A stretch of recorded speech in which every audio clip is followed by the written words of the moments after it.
हरे कृष्णा आप सभी को। आशा करती हूँ आप सभी बहुत अच्छे होंगे।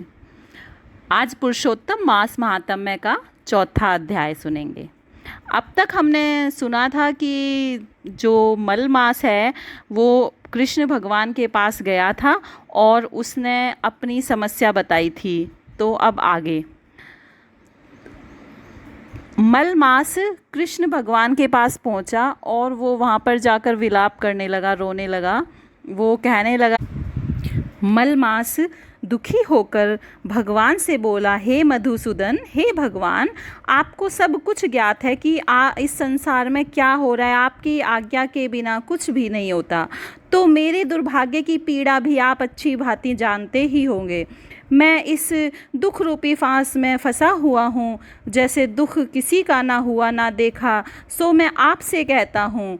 मलमास बोला कि क्षण, लव, मुहूर्त, पक्ष, मास और दिन रात्रि अपने स्वामी की आज्ञा से सदा भयभीत रहकर आनंद करते हैं, परंतु ना तो मेरा कोई नाम है, ना मेरा धर्म है, ना कोई मुझको आश्रय देने वाला है। इसलिए सब देवताओं ने मेरा निरादर किया है। शुभ कर्मों में मलमास वर्जित है, ऐसा सभी परंपरा से कहते हैं।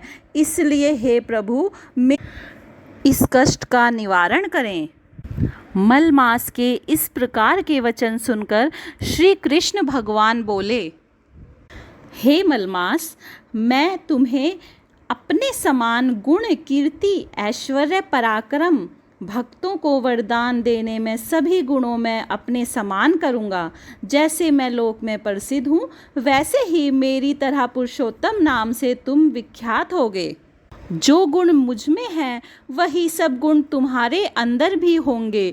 इस प्रकार से कृष्ण भगवान ने मलमास से वचन कहे, गुणों में मेरे समान होकर तुम सभी मासों के स्वामी कहलाओगे और पुरुषोत्तम मास के नाम से जाने जाओगे। पुरुषोत्तम मास में जो भी पूजन किया जाएगा, जो भी दान किया जाएगा, जो भी भक्ति की जाएगी, वो सभी मनुष्य को मोक्ष देने वाली होगी। कृष्ण भगवान ने कहा, जैसे हल से बोए हुए बीज करोड़ों गुना बढ़ते हैं, वैसे ही पुरुषोत्तम मास में किया हुआ पुण्य भी करोड़ों गुना बढ़ता है।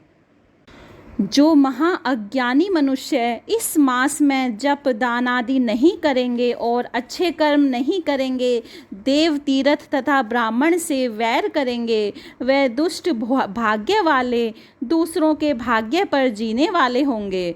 उनको खरगोश के सींग समान स्वप्न में भी सुख नहीं होगा। जब मूढ़ मनुष्य मेरे प्रिय मलमास का तिरस्कार करेंगे और जो धर्म का आचरण नहीं करेंगे, वे सदैव नरक के गामी होंगे। जो पुरुषोत्तम के निर्मित 3 वर्ष में धर्म का आचरण नहीं करते, वे कुंभी पाक आदि नरकों में पड़ते हैं। कृष्ण भगवान बोले, जो स्त्रियां पुत्र सुख सौभाग्य के लिए पुरुषोत्तम मास में स्नान दान तथा पूजन करेंगी, उनको मैं सौभाग्य संपत्ति सुख पुत्र दूंगा। और जो मेरे इस मास को ऐसे ही व्यतीत कर देंगे, उनको मेरे प्रतिकूल और स्वामी के सुख नहीं होगा। भाई पुत्र तथा धन का सुख तो उनको स्वप्न में भी प्राप्त नहीं होगा। कृष्ण भगवान ने कहा, हे पुरुषोत्तम मास, जो मनुष्य इस मास में स्नान पूजा जप आदि करेगा, विशेषकर अपनी शक्ति के अनुसार दान करेगा और भक्ति और श्रद्धा से पुरुषोत्तम मास में मेरी पूजा करेगा, वह इस संसार में धन तथा पुत्र का सुख भोग कर अंत में मेरे गोलोक में वास करेगा। इस प्रकार कृष्ण भगवान ने पुरुषोत्तम मास को ये सभी वरदान दिए और इसी कारण से पुरुषोत्तम मास पूजा के लिए, भक्ति के लिए सबसे महत्वपूर्ण मास माना जाता है। इति चौथा अध्याय समाप्तम। भगवान विष्णु आप सभी पर कृपा दृष्टि बनाए रखें। राधे राधे।